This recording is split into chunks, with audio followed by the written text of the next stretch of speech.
A pleasant good afternoon and welcome to Foca News Summary, bringing you 15 minutes of the top stories, sharp and straight to the point. I am Priscilla George. On top of today's presentation, and here's what's making headlines across Liberia and around the world. Ministry of Health launches Safe Motherhood Week, raises awareness on maternal and newborn health. Police Inspector General Gregory Coleman assures citizens not to worry ahead of planned July 17 protest. Concession communities in Sano County blast lodging company over corporate social responsibility framework. These and these and many more are all packaged. We'll take a short break. Coming up next is our bulletin.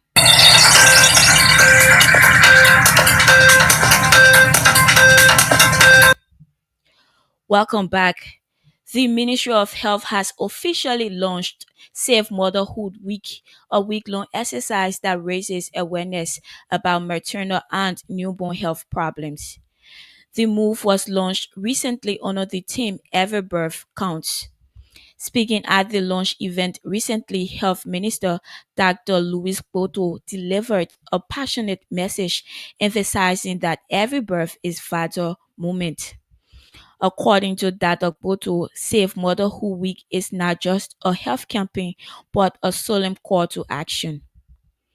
Dr. Boto also added that no woman should lose her life while giving life, and that no newborn should be denied a healthy start. The health minister outlined government's unflinching commitment to strengthening maternal and neonatal healthcare systems, noting that efforts are being intensified to reduce maternal and newborn mortality rates. These include expanding access to emergency obstetric and neonatal care, increasing the number of skilled birth attendants, ensuring the availability of essential medicines, and addressing systemic barriers to care. Police Inspector General Gregory Coleman has assured citizens safety and protection ahead of a planned protest on July 17. Some citizens claiming to be under the guise of economic hardship are gearing up to gather and demand government's accountability. A civil society organization, Solidarity and Trust for a New Day, Stand told local media it has mobilized over 100,000 Liberians nationwide to join the protest under the theme Enough is Enough. Stan claims the protest aims to highlight a large worsening economic hardship, the breakdown of public services, and a large political intimidation against members of the legislature in Liberia.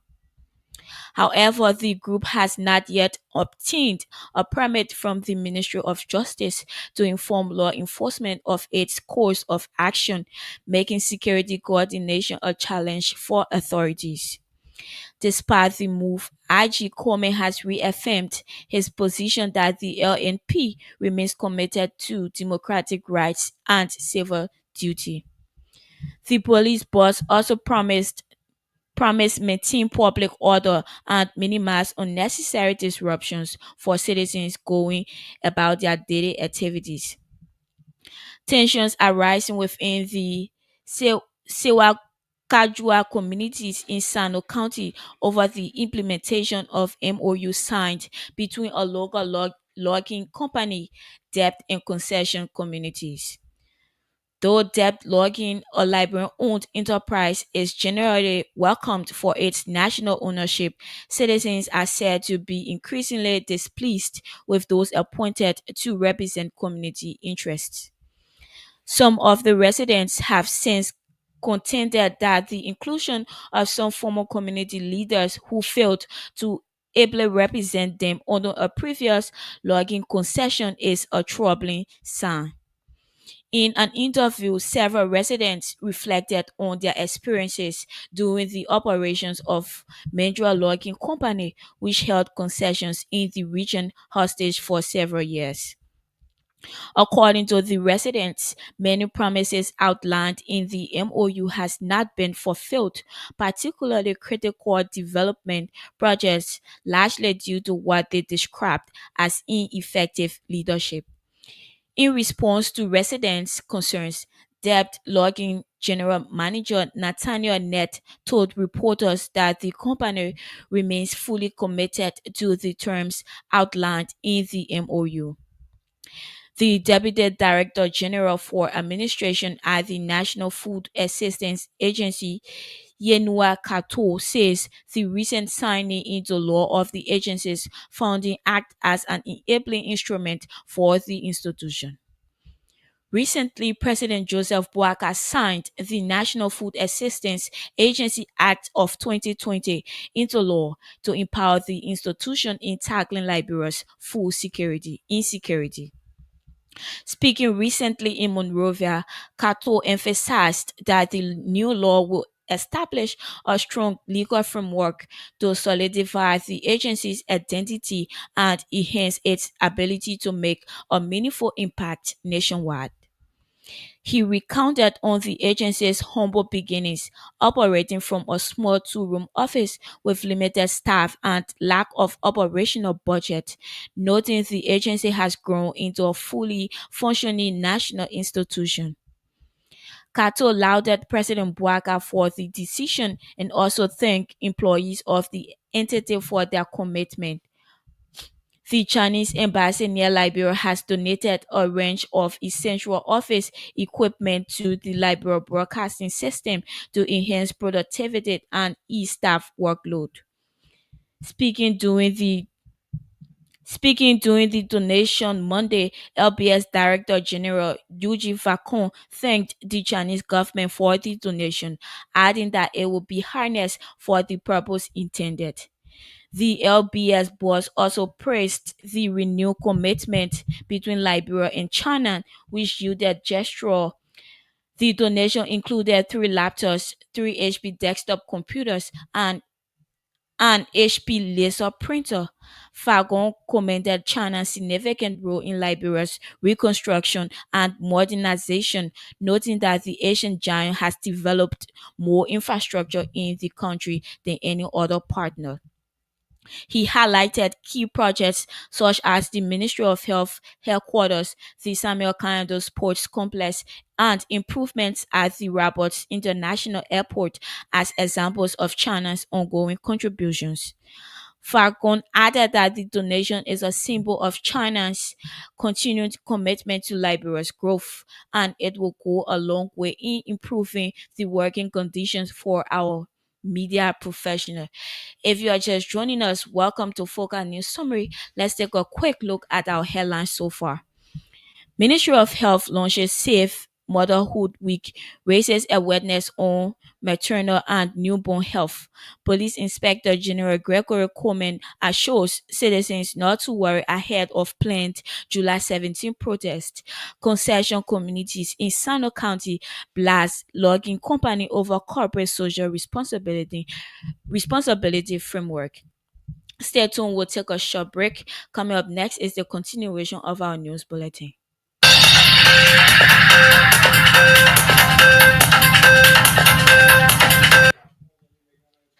Welcome back. Liberia Revenue Authority Commissioner General Dobo Jala is currently in Abuja, Nigeria, attending the 12th Steering Committee meeting of International Monetary Fund. Commissioner Jala joined experts from across West Africa to discuss ways to strengthen capacity and boost domestic revenue, as well as address financial matters. On Monday, CG Jala participated in a high-level panel discussion on domestic revenue mobilization, where he shared Liberia's experience and highlighted strategies being implemented by the LRA. The event, which is the second African Regional Technical Assistance Center for West Africa, is an IMF-led initiative in partnership with recipient countries and development partners. The center supports capacity building in key areas of macroeconomic and financial management across Cabo six countries: Cape Verde, the Gambia, Ghana, Liberia, Nigeria, and Sierra Leone.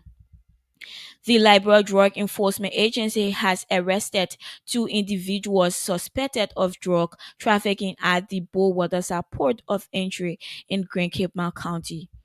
According to the LDA, the two suspects were arrested after allegedly trying to smuggle a significant quantity of the narcotic identified as Kush into Liberia. The suspects include a 26-year-old Liberian national, Joseph Barkley, and 23-year-old Sierra Leonean national, David Kaloko. According to a release, the arrest stemmed from tip-off about a suspicious vehicle entering the country. Criminal Court Judge Joe Barcon is expected to hold a pre-sentencing hearing later today for Peach Belity, son of Nema County Representative Musa Belity.